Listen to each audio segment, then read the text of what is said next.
Longtemps déchirés entre des hommes politiques sans scrupules et portés sur l'argent facile, introduits dans nos mœurs par des démocrates sans foi ni loi pour briser tout élan d'union et de solidarité autour de la mère partie, les Maliens, malgré leurs divergences politiques et religieuses, sont en train de comprendre que s'ils ne se donnent pas la main, ils courent à leur perte. Même si ce n'est pas, pour le moment, une mobilisation générale pour donner la réplique aux propos injurieux, menaçants et arrogants du gouvernement français contre le peuple malien, à travers les dirigeants de la transition, chacun est parti de son côté, se sentant blessé dans son orgueil d'homme malien, pour dire à Paris que trop c'est trop.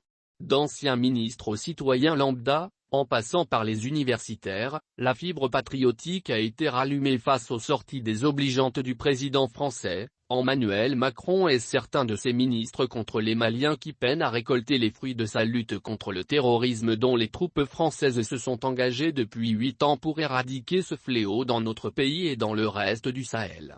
On connaissait cette forte solidarité du peuple malien autour de leurs responsables chaque fois que les intérêts du pays sont menacés par des ennemis extérieurs.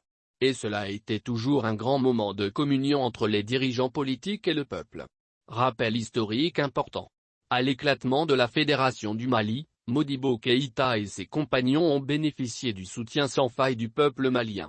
Arrêté à Dakar, à la suite des événements qui ont entraîné l'éclatement de la Fédération, les Maliens avaient décidé de marcher sur la capitale sénégalaise si Modibo n'était pas libéré.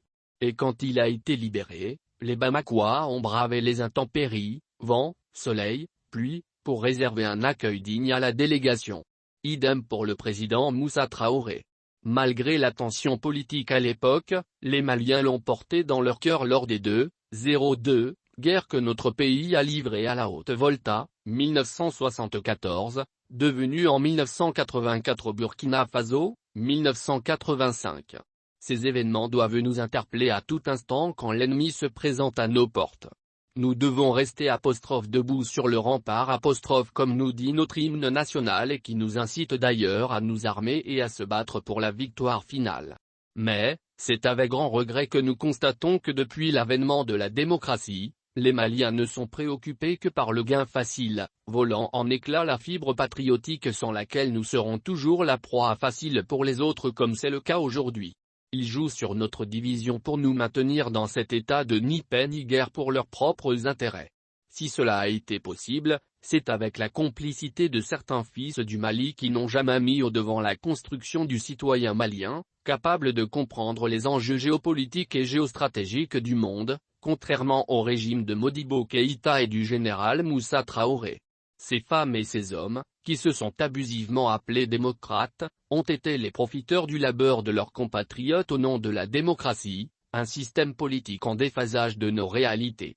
Ils ont détruit l'homme malien avec lui sa fibre patriotique, remplacée par l'argent roi. Si les Maliens ont compris que sans une union sacrée autour de la patrie, qu'ils seront un jour esclaves sur leur propre territoire, tant mieux. Dans le cas contraire, on subira la loi des autres. On ne peut que se réjouir et féliciter de cet éveil de conscience et de cette prise de conscience de la part de nos compatriotes. Et on ne peut qu'encourager et appeler nos compatriotes à l'union sacrée pour sauver notre pays de cette situation, née de la gestion d'une catégorie d'apatrides maliens qui continuent toujours de faire un clin d'œil à nos bourreaux pour leur tube digestif. Et qu'il faut que chacun de nous sache que sans l'amour de la patrie, on ne sauvera pas le Mali et on sera la risée mondiale. Donc, arrangeons nos divisions, nos égos, nos divergences, nos querelles de clocher pour porter notre pays dans nos cœurs afin de faire face aux ennemis extérieurs dont l'ambition est de nous soumettre et de nous payer cher la résistance que nos grands-parents et parents ont vigoureusement opposée à eux lors de leur conquête politique et économique de l'Afrique. Comme ils n'ont pas pu les prendre comme un coq dans un poulailler, il faut faire payer cela à leur progéniture. C'est à nous de comprendre cette situation pour rallumer la fibre patriotique mise en berne par des vrais faux démocrates qui ne soucient que de leurs intérêts égoïstes au détriment de l'intérêt général du peuple malien.